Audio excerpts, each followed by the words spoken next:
అన్న నమస్తే. నమస్తే. ఏం పేరు అన్న? మొహమ్మద్ గౌస్. ఇది మటన్ షాప్ మీదేనా? మటన్ షాప్ అన్న, నాది సొంతం కాదు, కూలీ పని. ఎప్పటి నుండి అంటే దాదాపు 18 సంవత్సరాల నుంచి అన్న. రోజుకు 800 కూలీ అన్న, రోజుకి 800 కూలీ. మీది కొండ, నాకు సొంత స్టేషన్ కనుపూరు. అప్పుడు ఫస్ట్ మనకు హన్మకొండ వరంగల్ జిల్లా అది, కానీ ఇప్పుడు కాకపోతే జనగాం జిల్లా అయిపోయింది.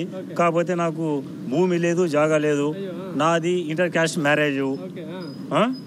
కాకపోతే ఇంకోటి ఇల్లు లేదు, సొంత జాగా లేదు. కాంగ్రెస్ ప్రభుత్వం వచ్చినాక ఇందిరమ్మ ఇల్లు ఇస్తా అన్నారుగా?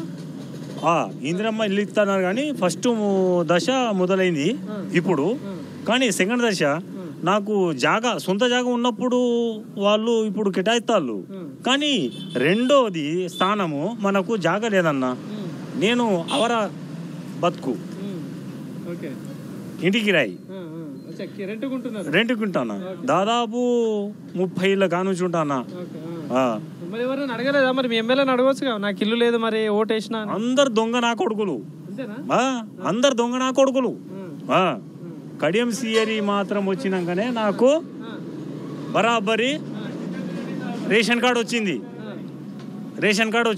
బరాబర్ చెప్తున్నా. కడియం సిఏ గారు వచ్చినప్పుడే నాకు రేషన్ కార్డు వచ్చింది. రేవంత్ రెడ్డి గారు వచ్చినప్పుడే ఇది హయాంలో జరుగుతుంది. ఇంకోటి కాకపోతే నాకు ఇల్లు లేదన్నా. సో ఇప్పుడు ఎందుకు ఈ సర్వే అంటే, స్టేషన్ గన్పూర్ కావచ్చు, ఇప్పుడు పార్టీ మారిన 10 మంది ఎమ్మెల్యేల నియోజకవర్గాలలో ఉప ఎన్నిక వస్తుందని ఒక వార్త నడుస్తుంది. మరి నిజంగా ఉప ఎన్నిక వస్తే ఏంది మరి? కడియం సిఆర్ మళ్ళీ గెలుస్తాడా? బరబ్బర్ గెలవాలి.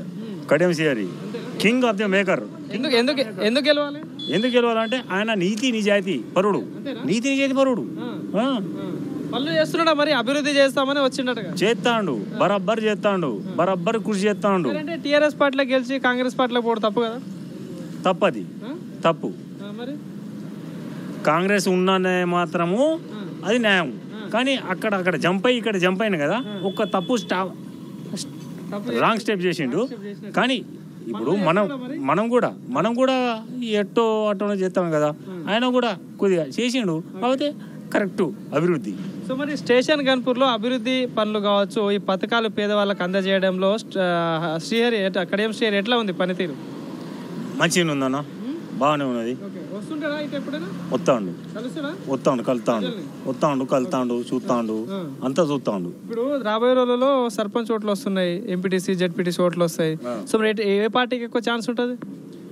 కాంగ్రెస్గా ఉంటుందా?